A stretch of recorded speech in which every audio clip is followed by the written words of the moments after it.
Hi guys, in this video I'm going to teach you the first lesson in volume 2, haloalkanes and haloarenes. Since we are going to start with the organic part, let's have a brief recall on the knowledge of carbon, because we all know carbon is the main ingredient in all the organic compounds. So carbon's atomic number is 6, its electronic configuration is 1s2, 2s2 and 2p2, and the valency of carbon is 4. We say carbon is tetravalent. When we say valency of carbon is 4, we mean it can make friends with 4 other atoms. It can be any atoms. Basically, it forms friends with the hydrogen atoms, or it can form friends with itself. One carbon can make bonds with another carbon, and it can form a very long chain, which is termed as catenation. So to make this friendship possible, carbon undergoes a process called hybridization, which you have learned in grade 11. So let's not go deep into the process of hybridization. As you all know, carbon undergoes 3 types of hybridization: sp3, sp2 and sp. Now I'm going to tell you how to find out the type of hybridization of carbon in a given compound.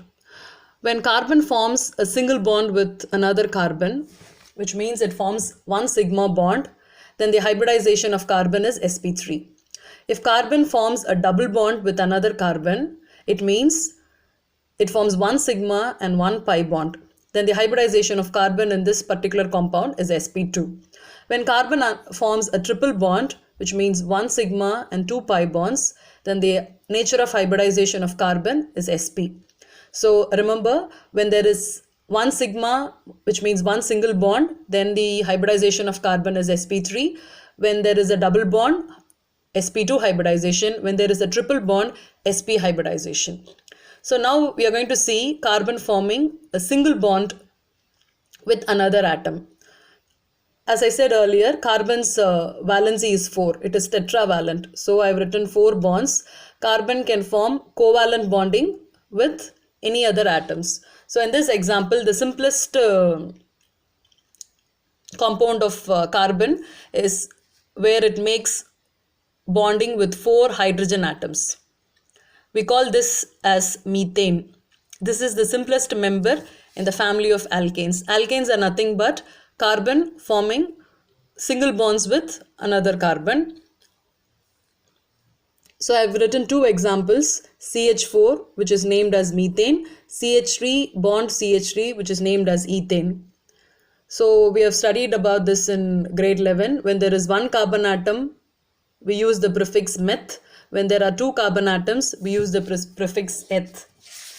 When there are 3 carbon atoms, prop, 4 is but, and it goes on. When there is only single bond, we give the suffix ane. So 1 carbon atom, methane, 2 carbon atoms, ethane, 3 carbon atoms, propane, and it goes on. So now we are clear with alkanes. As I've told already, the simplest alkane is methane, which is written as CH4. If you remove one hydrogen from methane, you get something called an alkyl group. See, this is alkane. Without one hydrogen, alkyl. So methane, removing one hydrogen, you get methyl. Ethane, remove one hydrogen, you get ethyl. Okay, so this common name for these compounds are alkanes, and the common name for these compounds are alkyl. So when you remove one hydrogen from this methane, you get CH3, and replace that hydrogen with an halogen. And what are halogens? All the group 17 elements are called as halogens. We have fluorine, chlorine, bromine, iodine, and astatine. So if you replace this hydrogen with a halogen, we come up with the topic of the lesson, haloalkanes. So you get haloalkanes when you remove a hydrogen from an alkane and you replace it with a halogen. This is the exercise part which I have given to find out the hybridization in carbon. Identify the type of hybridization of carbon in the following compounds. The first example, we have CH3, CH2, CH3. All the bonds are single bonds. So carbon's hybridization in all the 3 is sp3 hybridization. And the second example, in the first carbon, it forms a double bond. In the second carbon, it forms a single bond. So for this carbon, we have a double bond and also a single bond. So we give preference to the double bond. So when there is a double bond, then the hybridization of the second carbon is sp2. The hybridization of the first carbon is also sp2. Now come to third carbon. This side it has a single bond and this side a double bond. As I said, double bond is given preference. So the hybridization of third carbon is sp2. And same way the fourth carbon is also sp2. Now see the third example. You have two carbons both sharing a triple bond. So for both the carbons, hybridization is sp. Okay, I've written the answers below here in red. And in the fourth example, see the first carbon, it has only single bond. So the hybridization is sp3. Second carbon, there is a triple bond. So the hybridization is sp. Third carbon, there's a triple bond. So sp again. And for the fourth carbon, it has a double bond this side. So it is sp2. For the fifth carbon also, the hybridization is sp2. Hope you all understood how to find out the hybridization. So as I said here, when you combine an alkyl group with a halogen, you come up with haloalkanes. Now that is the topic of the first lesson. That is chapter 10 in volume 2, haloalkanes and haloarenes. I have written an example. This is an alkane. Can you name this alkane? We have 1, 2, 3 carbon atoms. So this is propane. And I'm removing one hydrogen and I'm adding a X. X is nothing but it can be fluorine, chlorine or bromine. So if I replace this H with X, which is halogen, I get haloalkane. Or this can also be called as alkyl halide. So this is haloalkane. Take an alkene, remove a H and replace it with a halogen. You get haloalkane or alkyl halide. Same way, when you say haloarenes, instead of an alkane, you take a benzene. Benzene is C6H6. Take a benzene, remove a hydrogen and replace it with a halogen. So that is benzene and this is haloarene or halobenzene, or you can call it as aryl halide. So whenever you use the term aryl, then there is a benzene ring. Are you clear with haloalkane and haloarene? Hope you understood this. Now we are going to move to the classification of haloarenes and haloalkanes. So there are two types on which you can classify the haloalkanes and arenes depending upon the nature of the halogen atoms, which means it's not nature, it's actually number of halogen atoms. I've written wrongly. Depending on the number of halogen atoms, and the other one is depending on the nature of the CX bond. Okay, so depending upon the number of halogen atoms in your compound, if you have just one halogen, we call it as monohalo compounds. If you have two halogens, dihalo compounds, three halogens, trihalo compounds. And depending on the nature of CX bond, I've taught you in grade 11, you can call it as primary, secondary and tertiary, which I will be explaining in the upcoming topics. So now monohalo compounds, which means you have just one halogen in your given compound. When you have a monohalo compound, it can be further classified into 5 types: alkyl halide, allylic halide, benzylic halide, vinylic halide and aryl halide. So when you classify haloalkanes and haloarenes, you can do it in 2 ways depending upon the number of halogen atoms and the nature of the CX bond. Depending on the number of halogen atoms, you have monohalo compounds, dihalo compounds and trihalo compounds. Now we are going to see the further classification of monohalo compounds. The first one is alkyl halide.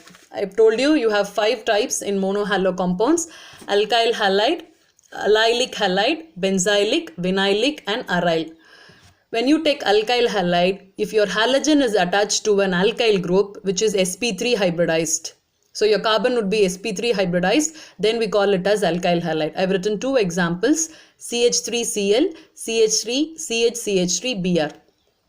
Okay, CH3, this carbon single bond, so it is sp3. So this carbon to which the halogen is attached is also sp3. So if your halogen is attached to an sp3 carbon, we call that halide as alkyl halide. The second type is allylic halide. Here also your halogen will be attached to an sp3 carbon, but that sp3 carbon in turn will be attached to a double bonded system. So I have CH2 double bond CH, to that a carbon is attached. To that carbon, halogen is attached. Then this is called as allylic halide. The third one is benzylic halide. Here also your halogen is attached to the sp3 carbon, but in this case your sp3 carbon is attached to a benzene ring. In this case sp3 carbon is attached to a double bonded system, and in this case sp3 carbon is attached to a benzene ring. So this type of compounds are called as benzylic halide. See, benzene with the CH2 is called as benzyl. So to that a halogen is attached, so we call it as benzylic halide. Same way, look here, we have a benzene ring, to that a carbon is attached, that carbon is sp3, to that a halogen is attached. Fourth one is vinylic halide. In this case, your halogen is directly attached to a sp2 carbon, which means you have a double bonded system. To that double bonded system, directly X is attached. In this case, a double bonded system, to that a carbon, to that carbon halogen is attached. But here, directly X is attached to a double bonded system. Same way, look at this example. This is not benzene. Don't get confused with benzene. Benzene, you have 3 double bonds, but here you have just 1 bond. This is actually a cyclohexane. In that you have a double bond, so we call it as cyclohexene. So this carbon is having a double bond, so this is sp2 carbon. To that sp2 carbon, halogen is attached. So these halides are called as vinylic halide. Double bonded system, to that a halogen. The last one is aryl halide. In aryl halide, benzene ring will be there and your halogen is directly attached to the benzene ring. Not like benzylic. You have a benzene ring, to that a carbon, to that carbon you have an halogen. But here, directly to the halogen, directly to the benzene ring, halogen is attached. So this is arylic. So you have alkyl, allyl, benzylic, vinylic, arylic. So they'll give you a few examples and ask you to classify them into these 5 categories. So that's the example, the exercise that we are going to see after this. And this is all about monohalo compounds. The last topic, dihalo compounds, which means you have 2 halogens in one compound. If you see this, you have CH3, CH, Cl2. 2 halogens are here. The same way you see in this example. If you see in this example also, you have 2 halogens here. But what is the difference between this and this? Here, both the halogens are attached to the same carbon. Here, 2 halogens are attached to the adjacent carbon. So, when your halogen is attached to the same carbon, we call this as gem dihalide. Gem dihalide. When your halogen is attached to the adjacent carbon atoms, we call this as vicinal halide. There are 2 types, geminal, vicinal. So Vic dihalide, gem dihalide. So this example I have given, it is called as ethylidene chloride, and this example is ethylene dichloride. So ethylidene chloride is also called as gem dichloride. Ethylene dichloride is also called as Vic dihalide. So that's all for today. And after going through this video, I want you to practice the book back exercise 10.1. You need not write the IUPAC name. You just classify the given compounds into these 5 categories. Chapter 10, book back exercise 10.1. Thank you.